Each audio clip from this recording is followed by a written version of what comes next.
This is Optimal Health Daily, episode 1985. Why Are We Addicted to Sugar? By Ashley Lawrie of freeformfitness.ca. And I'm Dr. Neil. Hey there, happy Tuesday and welcome back to Optimal Health Daily, where I simply read to you from the best health and fitness blogs for free.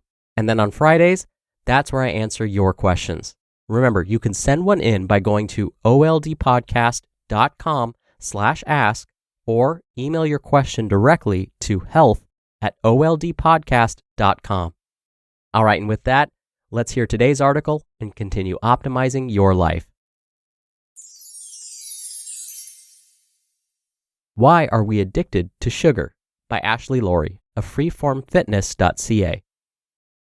Many of us may be addicts, and we may not even realize it. Addiction, by definition, is when we are physically and mentally dependent on a particular substance and unable to stop taking it without incurring adverse effects. This seems like a pretty serious thing and is more formally associated with substances like drugs and alcohol. Addictions can happen with any kind of substance, including everyday food items and gambling. Sugar is one of the most addictive food substances that we consume. In fact, sugar is 8 times more addictive than cocaine, a well-known addictive drug. If you really think about it, it makes sense. Sugar is in everything: fruit, pasta, bread, sweets, baked goods, beverages, and on and on. We are giving ourselves a hit of sugar every day, and the food industry knows it, so they continue to sneak more sugar into our food. This is why going on a carb-free diet can be so difficult. Your body will go through withdrawals from the constant flow of simple sugars. So how does sugar addiction work? And is there a way to overcome it? There are 3 parts to addictive behavior. The first is binging. Binging is when an individual consumes a particular substance in large quantities in one sitting. This behavior could have some evolutionary roots, as our ancestors would be encouraged to consume as much of these brain-boosting substances at one time to maximize the amount of dopamine in the brain. Dopamine is a neurochemical in the brain that is associated with a happy and high feeling in large enough quantities. The second is withdrawal. This is typically shown through anxiety and irritability and will occur after avoidance or forced deprivation from an addictive substance. And the final part are cravings. When we crave something, our motivation to attain that substance is increased.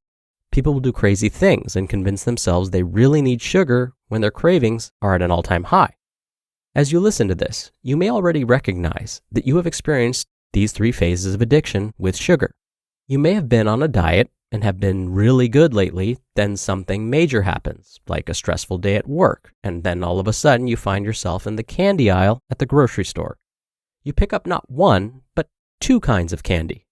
Then you go home and consume those 2 bags of candy before you've even chosen your Netflix movie for the night. This narrative is actually representative of another aspect of addiction, and that is sensitization. We see sensitization with things like smoking and alcohol. One behavior or substance leads to the next because they work on similar brain pathways. Stressful workdays put our brain in a state where it craves a boost. Binging will release a ton of that neurochemical dopamine and provide us with the calming high we need to forget about whatever was stressing us out. The second half of that story is an important one to look at as well. After binging, we feel guilty. We know that sugar is not good for our long-term health, so we vow to never do that again. Then comes withdrawal. The day after binging, you may feel lethargic, irritable, depressed, or even anxious. Then your brain remembers something that pulls you out of that funk. Enter cravings. This is a vicious cycle that many of us don't even realize we're perpetuating by constantly dieting or giving into those cravings. So, can we kick the sugar addiction? Yes, and thankfully it doesn't have to happen the way drug addictions are kicked by full 100% removal. Over time, our palates have been conditioned to crave more sweetness. Even if you are using artificial sweeteners, your brain expects and wants your food to be a certain level of sweetness, or else it feels dissatisfying. So in order to reduce our sugar intake, we need to slowly train our brain to want less sweet food.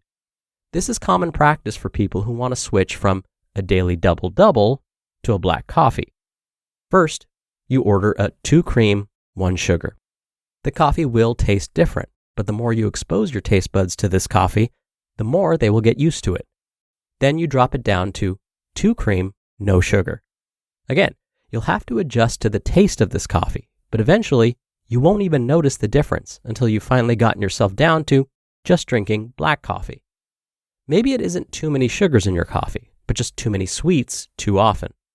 Reflect on the past week and think about all the times you had bread, pasta, desserts, sodas, sweet coffees, and sweet snacks. For the next week, cut that down by a day. Then every week, cut it down by another day until you're only having those sweets every now and then. Not ready to give up your granola bars or yogurt? Try finding a similar product that has less sugar. A great example is the Quaker granola bars and Kashi granola bars. You still get that granola bar snack in your day, but your body will learn to not need the high sugar version of the granola bar. Similarly to how your body will find a workout difficult in the beginning, but over time they get easier, you can train your taste buds to crave less sweetness. You just need to take the time to make a meal plan and find where your weaknesses lie and where you can start to cut back on your sugar intake.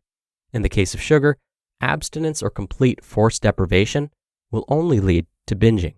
So, this slow and steady training approach is a more balanced approach to reducing your sugar intake levels. You just listened to the post titled, "Why Are We Addicted to Sugar?" by Ashley Lawrie of freeformfitness.ca. Dr. Neil here for my commentary. It does seem like sugar is addictive, right? There's a neuroscientist, or a fancy way of saying nerve scientist, or one who studies nerve cells, who presented at TED Talks and shared their research on how added sugars influence the brain. What they found was very much in agreement with what much of today's author Ashley discussed, that too much added sugar can actually lead to us feeling like we need it in order to just function normally. What may happen is that rush of that good-feeling hormone dopamine we get after eating added sugars may burn out the dopamine receptors in the brain. So over the long term, this may lead us to craving more of it just to feel like our usual selves again. This neuroscientist also found that added sugars affect the part of the brain that's responsible for memory, the hippocampus. Specifically, we remember less information after consuming added sugars.